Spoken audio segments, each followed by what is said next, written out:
Glória a Deus. Eu vou pedir para você abrir a sua Bíblia, então, no Evangelho segundo escreveu São João, no capítulo 20.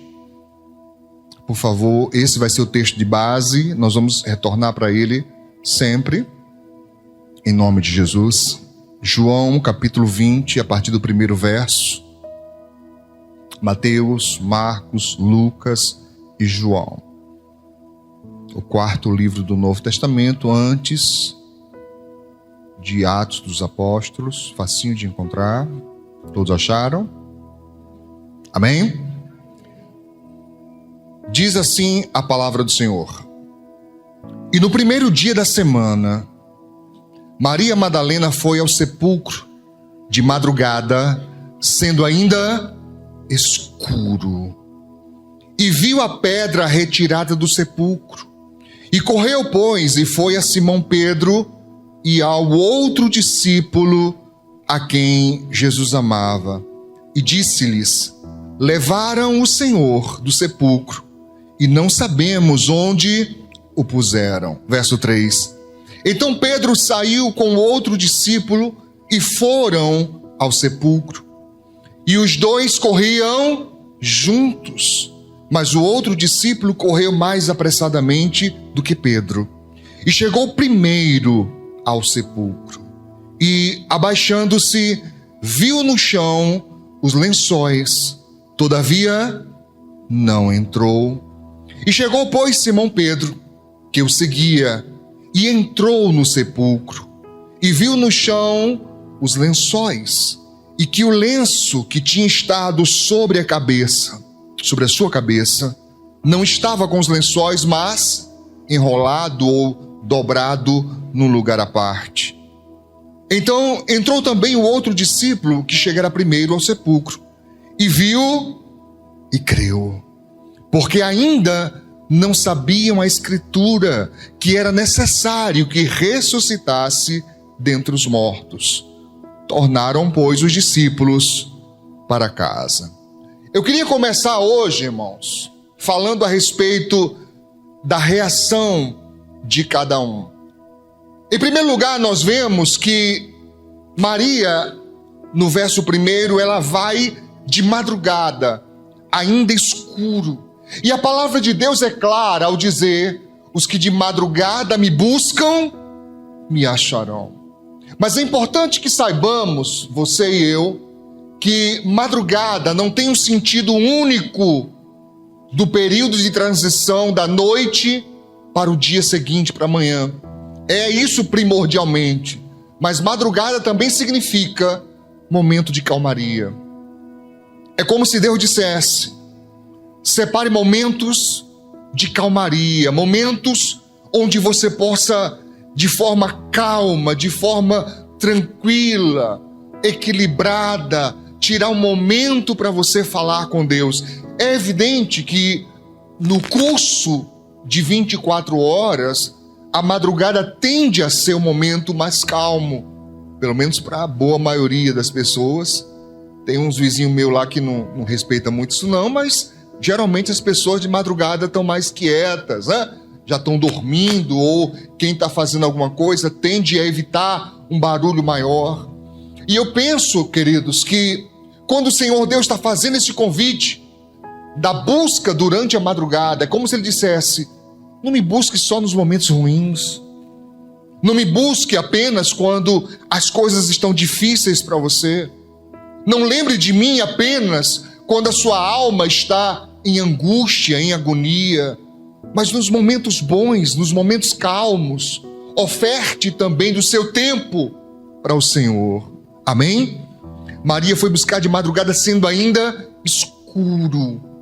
E ela viu, ela observou que a pedra do sepulcro, que estava tapando, que estava vedando o sepulcro, estava revolvida, havia sido tirada. No verso 2 diz que, correu Simão e também João correram. Aqui, o discípulo a quem Jesus amava, o outro discípulo, é João falando de si próprio. No outro culto eu expliquei isso, que na sexta-feira, que no Evangelho de João, ele se identifica como o discípulo a quem Jesus amava. Mas em outro lugar não tem isso, só tem onde ele escreveu, porque a maneira que ele se enxergava, a maneira como ele se via. Como é que você se vê diante de Deus? Um filho amado? Nós deveríamos ter essa noção, amém? João estava com autoestima lá em cima, meu filho. Ele não queria nem saber dos outros. Ele falou, o discípulo a quem Jesus amava, era só ele. Porque na visão dele o que importava era isso, que Jesus amasse a ele, amém? E eu vou te ser bem sincero, meu irmão, isso deveria ser uma verdade para nós também. Poxa, se Deus me ama, para que eu vou ficar triste? Para que eu vou ficar borocochô? Olha a cara do seu irmão aí como é que tá. Não tem uns com a cara meio, né, borocochô, meio sem vida, né, meio bufinho, não é? Por quê, pastor? Não, irmão, Jesus nos ama, que coisa maravilhosa. Você tem a certeza que o grandioso, o maravilhoso Deus que criou o universo, que criou tudo que existe, que mede o universo a palmos, que os oceanos são como uma gota em sua mão, esse grandioso nos ama. Isso é maravilhoso. Era assim que João se sentia. Pergunta para o teu irmão, tu se sente assim? Com o Senhor? Na tua relação com Ele? Pô, Deus me ama. Olha para o teu irmão aí. Ah, Deus me ama, rapaz. Tá brincando com a coisa. Deus me ama. Tá? Eu preciso ficar o quê? Feliz. Por quê? Porque Deus... Pergunta pro teu irmão. Deus te ama? Deus ama você?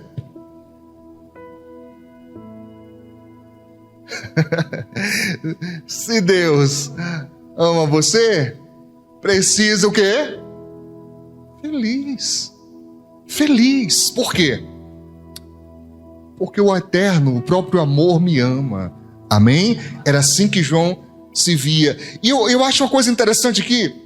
Os historiadores dizem que João era provavelmente dos mais novos dos apóstolos. E sendo mais novo, se levarmos em consideração isso, Pedro era dos mais experientes, já era casado, já era alguém já uma vida de adulto já formada.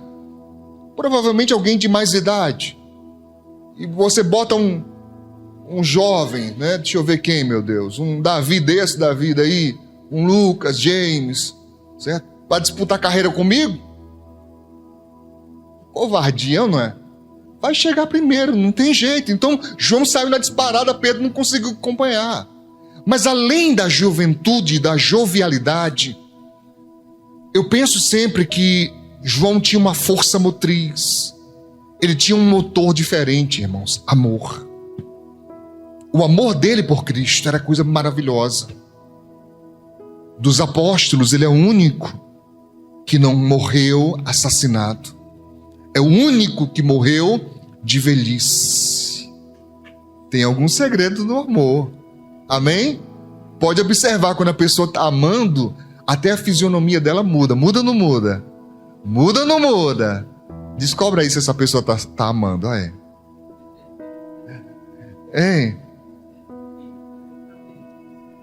Ficou vermelho? Ficou? Oh, glória a Deus. Diz a palavra de Deus, irmãos. O coração alegre aformoseia o rosto. Eu não falei que era amor, marido e esposa, namorado, namorada. Eu falei amor. Você que deduziu. Se você se sente amado por Deus, essa alegria também habita em você. Amém? E ele correu, diz a Bíblia, né? Mas é interessante notar, irmãos, que eles receberam a notícia de Maria. Eles só correram até o sepulcro porque Maria chegou e disse, olha, fui lá e mexeram no sepulcro. Eu vejo isso como a necessidade de contar com os mais experientes. Você ouviu o que eu falei? Eu não falei contar para, eu falei contar com os mais experientes. Claro que é preciso selecionar, precisa escolher né, com muito cuidado, paciência, né? Por que razão, pastor? Porque nem todo mundo que tem mais idade, de fato, é uma pessoa mais experiente no sentido de aconselhar.